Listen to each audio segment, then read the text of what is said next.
नमस्ते। इस नए एक्सप्लेनर में आपका स्वागत है। आज हम दुनिया की एक ऐसी जगह के बारे में बात करने वाले हैं जिसे परम शांति का अंतिम प्रतीक माना जाता है, यानी बोध गया। लेकिन अगर हम इतिहास के पन्नों और आज की ताज़ा सुर्खियों पर नजर डालें तो पाएंगे कि शांति का ये प्रतीक इस समय काफी जटिल नागरिक अशांति और एक बहुत ही गहरे पुरातात्विक रहस्य में उलझा हुआ है। तो चलिए गहराई में गोता लगाते हैं और स्रोत सामग्री के आधार पर समझते हैं कि आखिर बोध गया की सतह के नीचे और ऊपर चल क्या रहा है। आज की हमारी ये कहानी करीब 2500 साल पुरानी है। हम धरती की नाभि से अपनी बात शुरू करेंगे, फिर देखेंगे महाबोधि मंदिर का निर्माण और उसका पतन। उसके बाद इस पर नियंत्रण को लेकर चल रही ऐतिहासिक लड़ाई की बात करेंगे और अंत में कुछ नए बिल्कुल चौंकाने वाले ऐतिहासिक खुलासों पर रोशनी डालेंगे। तो चलिए शुरू करते हैं भाग 1, धरती की नाभि। हमारी कहानी हमें ले जाती है 528 ईसा पूर्व के उरुवेला में। निरंजना नदी के किनारे का ये शांत और जंगलों से घिरा इलाका, जिसे आज हम बोध गया कहते हैं, यही वो जगह थी जहां इतिहास हमेशा के लिए करवट लेने वाला था। अब देखिए, इस पूरी जगह के महत्व को समझने के लिए दो शब्द जानना बहुत जरूरी है। पहला है बोधि, जिसका सीधा सा मतलब है पूर्ण जागृति या ज्ञान, और दूसरा है वज्रासन, जिसे डायमंड थ्रोन भी कहा जाता है। ये कोई साधारण जगह नहीं है, ये ठीक वो भौतिक स्थान है जहां बैठकर राजकुमार सिद्धार्थ गौतम को ज्ञान प्राप्त हुआ और वे बुद्ध कहलाए। प्राचीन ग्रंथों की माने तो ये पूरी धरती पर इकलौता ऐसा बिंदु था जो बुद्ध के ज्ञान का भारी भरकम वजन सह सकता था। ज्ञान मिलने के बाद बुद्ध ने क्या किया? उन्होंने अगले कई हफ्ते उसी जगह के आसपास ध्यान में बिताए, और मजे की बात यह है कि यही विशिष्ट स्थान आगे चलकर पवित्र वास्तुकला का मूल ब्लूप्रिंट बन गए। पहले हफ्ते में बोधि वृक्ष के नीचे ध्यान, दूसरे हफ्ते में अनिमेषलोचन, जहां उन्होंने बिना पलक झपकाए उस पेड़ को कृतज्ञता से देखा, और ऐसे ही करते करते मुचरिंद सरोवर तक का सफर। ये सभी स्थान आज भी महाबोधि परिसर के अनुष्ठान सर्किट का एक अहम हिस्सा हैं। आगे बढ़ते हैं भाग 2 की तरफ, महाबोधि मंदिर का निर्माण। आखिर एक शांत और प्राकृतिक जंगल एक विशाल वास्तुशिल्प कृति में कैसे बदल गया? जाहिर है, ये सब रातों रात तो हुआ नहीं था। इसकी शुरुआत करीब 250 ईसा पूर्व में मौर्य सम्राट अशोक के एक साधारण से खुले मंडप से होती है। फिर समय बीतता है और शुंग काल में बलुआ पत्थर की नक्काशीदार रेलिंग जोड़ी जाती हैं। लेकिन जो शानदार 55 मीटर ऊंचा पिरामिड जैसा मंदिर आज हम देखते हैं ना, वो मुख्य रूप से 5वीं या 6ठी शताब्दी में गुप्त काल के दौरान पक्की ईंटों से बनाया गया था, और फिर पाल राजवंश के तहत 8वीं से 12वीं सदी के बीच इस जगह ने बौद्ध कला के अपने स्वर्ण युग को छुआ। और आपको पता है, वो मूल वज्रासन जिसके बारे में हमने अभी बात की, वो असल में कैसा दिखता है? ये करीब 7 फीट 10 इंच लंबा पॉलिश किया हुआ ग्रे बलुआ पत्थर का एक स्लैब है, जिसे सम्राट अशोक ने रखवाया था। इस पर कमाल के ज्यामितीय पैटर्न और हंसों की नक्काशी हैं। पर सबसे हैरानी की बात बताऊं, जब इसकी खुदाई हुई तो इसके ठीक नीचे कुषाण सम्राट हुविष्क का ताबीज और सोने की कई वस्तुएं छिपी हुई मिली। बिल्कुल किसी फिल्म के सीन की तरह है ना? ये प्राचीन कलाकृति इस जगह के इतिहास की सबसे मजबूत कड़ी है। अब आते हैं भाग 3 पर, पतन और औपनिवेशिक पुनर्खोज, क्योंकि इतिहास कभी एक सा नहीं रहता।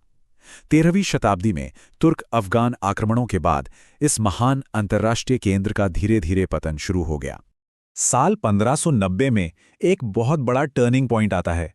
घमंडी गिरी नाम के घुमक्कड़ शैव भिक्षु ने इन खंडरों के पास अपना मठ स्थापित किया, और बस यहीं से समन्वित पूजा यानी एक मिलीजुली पूजा परंपरा का युग शुरू हुआ। इस दौरान हुआ ये कि बुद्ध को भगवान विष्णु के अवतार के रूप में पूजा जाने लगा, और ये पूरा स्थल हिंदू महंतों के नियंत्रण में आ गया। ये बात आज के कई विवादों को समझने के लिए बिल्कुल क्रूशियल है। और हाँ, विनाश और फिर से खड़े होने का ये पैटर्न खुद उस पवित्र बोधि वृक्ष के इतिहास में भी झलकता है। मतलब आज जो पेड़ हम देखते हैं वो असली वाला नहीं है। मूल पेड़ को 254 ईसा पूर्व में अशोक की रानी ने और फिर 7वीं सदी में राजा शशांक ने नष्ट कर दिया था। आज का जो पेड़ है उसे 1881 में ब्रिटिश पुरातत्वविद अलेक्जेंडर कनिंघम ने श्रीलंका से लाई गई एक कटिंग से लगाया था। फिर आती है 19वीं सदी, जब इस स्थल की औपनिवेशिक पुनर्खोज हुई। ब्रिटिश एएसआई और बर्मी राजाओं ने मिलकर महाबोधि मंदिर को पूरी तरह से मलबे में तब्दील होने से बचा लिया। लेकिन एक कैच है। कई विद्वानों का मानना है कि अंग्रेजों ने इस पूरे रेस्टोरेशन को अपने प्राच्यवादी या ओरिएंटलिस्ट नजरिए से देखा, और इसी नजरिए ने हिंदू और बौद्ध दावों के बीच एक बिल्कुल नई और लंबी बहस को जन्म दे दिया। यहीं से हमारी कहानी मुड़ती है भाग 4 की तरफ, नियंत्रण की लड़ाई, जो आज के समय का सबसे ज्वलंत मुद्दा है। अब देखिए, इस जगह के मालिकाना हक को लेकर दो बिल्कुल अलग और मजबूत नजरिए हैं। बौद्ध दृष्टिकोण इसे एक शुद्ध बौद्ध स्थल मानता है और उनका तर्क है कि इस पर पूरा नियंत्रण बौद्धों का ही होना चाहिए। वहीं दूसरी तरफ हिंदू दृष्टिकोण है। उनका तर्क ये है कि जब ये मंदिर खंडर बन चुका था, तब सदियों तक शैव पुजारियों ने ही इसकी देखभाल की और यहाँ की मिलीजुली पूजा परंपरा को जिंदा रखा।